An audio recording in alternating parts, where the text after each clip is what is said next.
Are you in heaven, or is heaven in you? Go somewhere alone and be anonymous for a while. Anonymous, a non-muse or an observer, and just observe and feel your body totally. Be totally in your body, totally inhabit your body and feel every organ. All right, let's get into it. Any institution holding your attention is a concentration camp. So anybody in the cycle of work, eat, work, eat, work, eat is in a concentration camp like anybody, because it's holding your attention. And everybody is afraid of knowledge or greater knowledge because knowing better destroys your current support system. As soon as you know better, your whole life begins to shift because you realize more of yourself and more of your body, more of your energy, more of your will. So then your crutches, your true self starts to kick the crutches away, and all of it starts to collapse around you, and you just have to apply the knowledge that you know, or you will just engage in parasitic activity because you're trying to live the life that you once lived, but that person has to die. Again, anytime that you cry, you're crying for the person that you once were before an event happened, whether it be somebody dying or something like that. You're crying because you can no longer be the person you were after the event.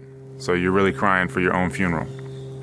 So it just really comes down to knowing your energy more and more, and you get comfortable or get into a different plane or a different support system. It's just the energy arranging itself to where you're self-sufficient.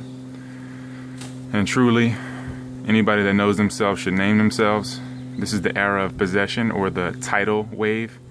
You know, everybody's possessed and into possession and calling and naming things. Name your dog, name your relationship, name this, instead of just being. You know, everybody's just doing and naming and calling things and measuring, and that leads to being forgetful. When we just exist and everything flows, and we can see that it's just all the same. Everything is the same and just in a different arrangement. So let's get into a little more.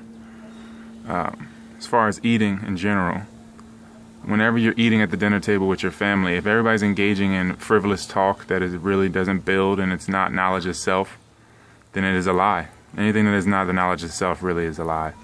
Anything that doesn't remind you of your own divinity really is a lie.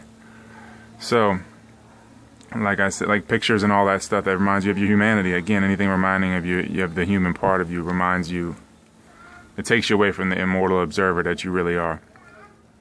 So, really, when we're chewing and eating these foods in this illusion of being a human, if it's a lie, then we're attaching lies to the food the substance that we're chewing. Again, lies birth parasitic thoughts birth physical parasites, and then we birth a reality that is parasitic. So it has a lot to do with the constant distraction. Again, everybody's just constantly distraction as things flow through them. So they're not going through things are going through them, but they're distracted while this is happening. And so, you know, we reap what we sow in that sense, because we're not totally conscious of what flows through us. So the absorption is lacking in a sense.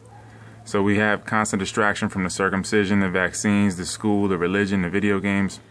You know, it keeps you from seizing the day. And you can't seize the day unless you see the day. How can you live your dreams if you don't see your dreams? You have to know your dreams, and what you call dreams. So, and again, when it comes to perspective, on a side note, we could talk about aliens or what have you. The earth itself is a conscious entity. The earth couldn't be conscious of itself until something else observed it. Every vessel of consciousness provides a perspective for other vessels all vessels of consciousness in existence. Again, everything is self-actualized and self-realized to manifest the possibilities of infinity. Because, of course, self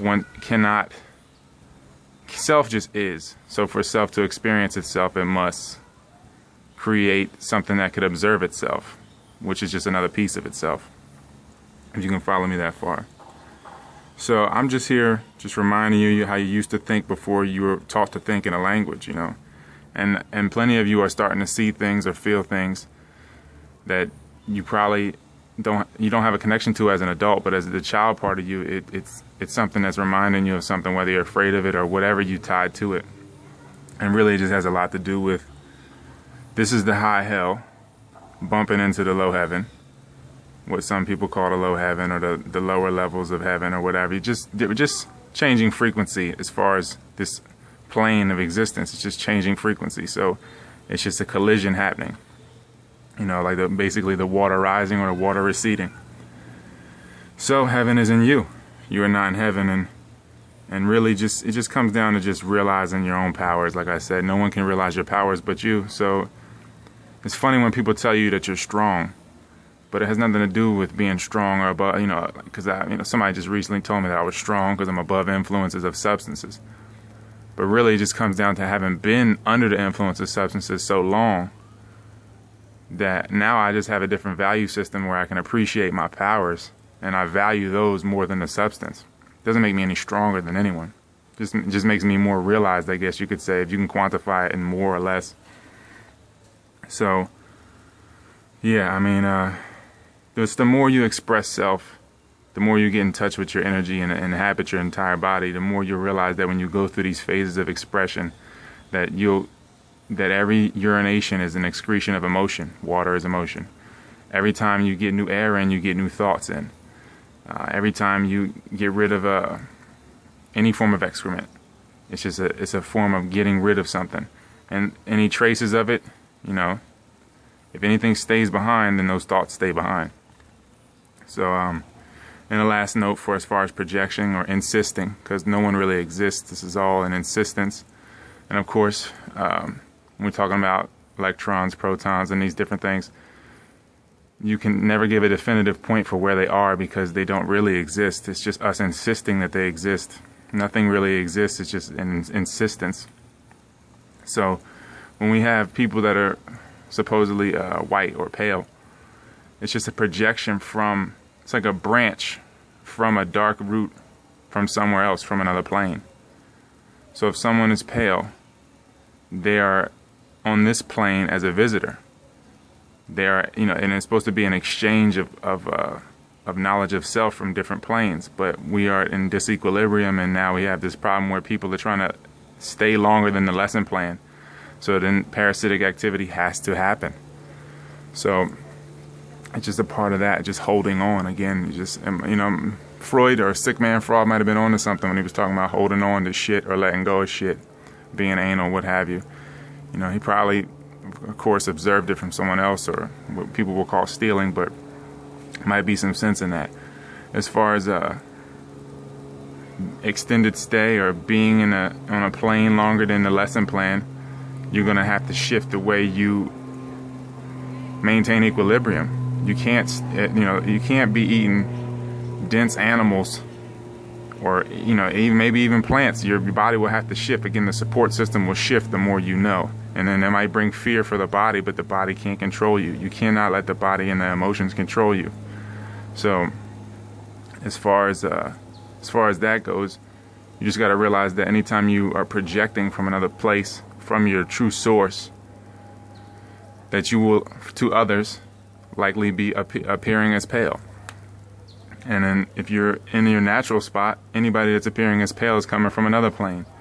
So it's all for an exchange of knowledge of self from different planes of existence in different realms. But of course now it's a disequilibrium because people are trying to stay on and hold onto things that aren't really here. All this distaste for metaphysics, and humans are mastering how to hold on to what isn't there.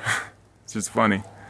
Anyway, enjoy R Bud Vegan, the ebooks on Amazon. Again, it's R Bud Vegan. There's 28 texts. The Alchemist Cookbook, Sleep Paralysis, Socially Paralyzed, the Kate Day Cleanse, the Eye Manual. Some are $3, some are $5, and some are $10. ROYALT 512 for the PDFs, so that you can print them out and email them to people. Email them to your friends and family, because I know some people don't really like ebooks. And again, it's ROYALT 512 at Yahoo. You can email me for any inquiries that you have. Again, thank you for listening, and enjoy the view.